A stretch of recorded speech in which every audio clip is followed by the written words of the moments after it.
Episodes 1 and 2 of Ahsoka have just dropped, and they leave us with several burning questions.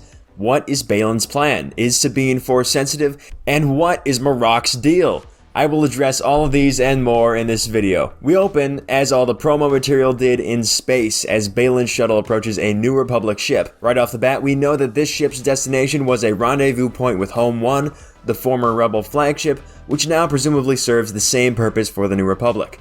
The captain of this ship does not believe he is truly being boarded by Jedi, which is a fair assumption as he most likely only knows of 2 active Jedi, that being Ahsoka Tano and Luke Skywalker. This scene could also be seen as a bit of a parallel to 2 scenes from the Clone Wars Season 7 and Return of the Jedi. The Clone Wars version of this scene, of course, being from the infamous Nightsisters arc, with Ahsoka being on board trying to bypass a Republic blockade on Coruscant. In both versions of the scene, we have Anakin Skywalker allowing the ship to pass through safely, knowing that Ahsoka and Luke are on board. We also know that Hayden Christensen will 100% be making a return in this show, most likely in the form of a flashback to the Clone Wars. Moving on, as the captain calls their bluff, and as a result, most of his crew is slaughtered by the Dark Jedi. I don't really know what to call Baylan and Shin, since they're definitely not Sith, but Dark Jedi will do for now. Of course, Baylan and Shin are raiding this ship in order to free Morgan Elsbeth from captivity, as they agreed to do in some off-screen pact. How did they know Morgan was in trouble?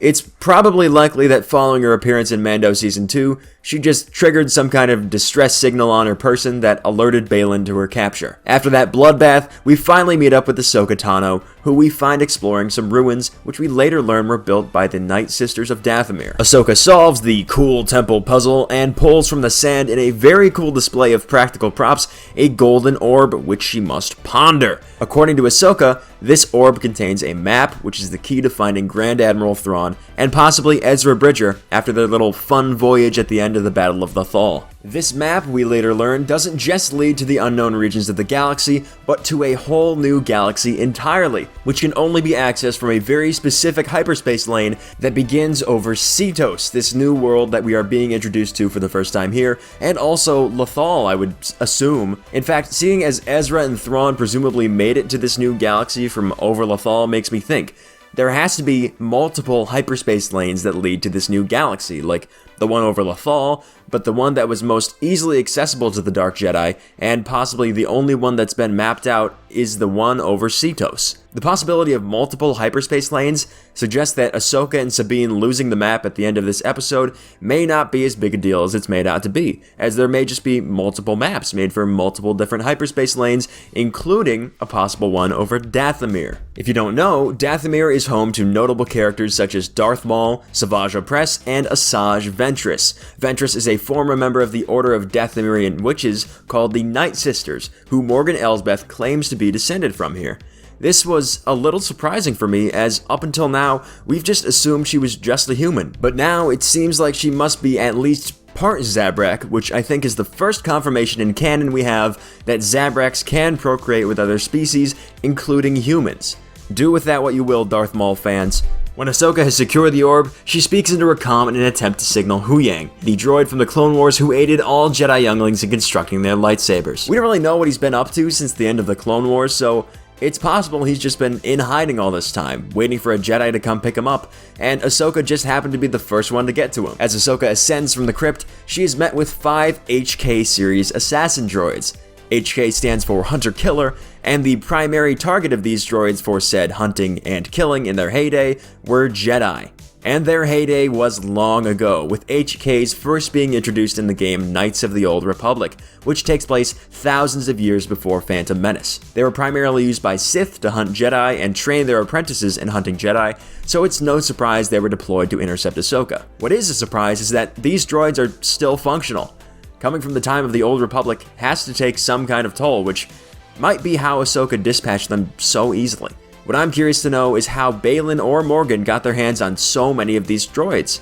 As I said, they're very old, they're practically ancient, but it's possible these are just relatively newer models that were made in an attempt to emulate the original HK design and their functions. The droids detonate, with their explosion giving a massive yield, and Ahsoka boards her ship to find Huyang, voiced by David Tennant at the helm. Then we're headed to Lothal, which was a major location in Rebels, and don't worry, for all you non-Rebels viewers, I've got you covered with everything you'll need to know here. Giving a speech over the Ralph McQuarrie-inspired city is Governor Ryder Azadi, played by Clancy Brown, both here and in Rebels, and I love that they got him to reprise this role, since it's so clear Ryder was designed to look just like him. This isn't Clancy Brown's first time in live-action Star Wars either, as he played this big guy, Berg, in The Mandalorian Season 1, Episode 6. I love that name, by the way. Berg, just so perfect. I guess with enough makeup, anybody can play two roles. Maybe they're distant relatives. Behind Ryder is the mural from the end of Rebels, looking just like it was pulled straight from the show itself, making use of the artwork in a very cool way, and this mural, of course, was to commemorate the heroes of Phoenix Squadron who saved Lothal on numerous occasions, that being Kanan Jarrus, Ezra Bridger, Hera Syndulla, Chopper C-110P, Garazeb Aurelios, who made his live-action debut in Mando Season 3, played again by Steve Bloom, and Sabine Wren, the Mandalorian artist who Ryder is currently failing to locate. She's played here by Natasha Liu Bordizzo, who you may know from The Voyeurs or The Society, as she speeds away from the city on a speeder bike ripped straight from Rebels. Featuring her original color scheme of her armor, she is pursued by two E-Wing starfighters. I know that the canonization of the E-Wing has made lots of people happy, as before it only existed in comics and books and video games. In the droid socket of the E-Wing that lands on the highway is a very unique looking astromech droid that is clearly inspired by the original R2-D2 toys. When she enters her apartment on top of an old communications tower, which Ezra Bridger once called home, she is greeted by an absolutely adorable Loth cat, and they were first introduced in Rebels and brought into live action by The Mandalorian. She then rummages through her stuff and brings out an old recording of Ezra Bridger, played here by Iman Esfandi.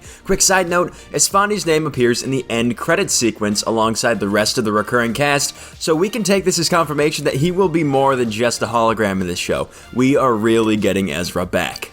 Then we get Morgan, Shin, Baylan, and Marrok exploring the desolated temple that Ahsoka just explored, and Morgan claims to be descended from the Nightsisters. She sends Shin to Lothal to meet Sabine, and interesting enough here, it is Baylan that tells Shin why she's going to Lothal, not Morgan. So somehow Baylan is well aware of who Sabine is and her relationship to Ahsoka. I honestly have no idea how he could have known that, but I guess we'll just have to wait and see. Back in Sabine's room, she has a nightmare that ends with Ezra's last words to her on Lothal. And remember, the Force will be with you, always. She then meets up with Ahsoka, who tells her that she can help find Ezra. When they enter the shuttle, we see these little drawings in one of the bunks, presumably made by Sabine when she was Ahsoka's apprentice. Sabine then takes the orb to her wizard's tower to better ponder it, being followed by a probe droid that reminds us of the one Maul used in The Phantom Menace. Sabine pretty easily opens the orb, and as soon as she does, she is attacked by two HK droids, opting to grab Ezra's lightsaber to fight them off. She briefly fights Shin, and seems to be holding her own pretty well with all that Jedi training paying off, up until she gets, stabbed, of course.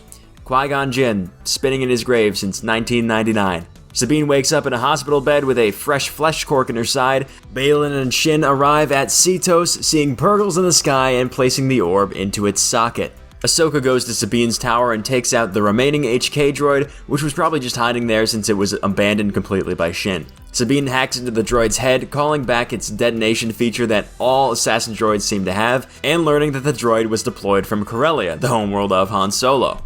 Morgan Elsbeth's earlier claim that she is descended from the Nightsisters is proven here, as she uses Nightsister magic to activate the map and point out their destination where they believe Thrawn ended up, calling it the Pathway to Peridia. Up until now, we all thought that Thrawn and Ezra were just sent out into the unknown regions of the galaxy, but here it seems like Star Wars is acknowledging that there are galaxies other than the main Star Wars one that contain life.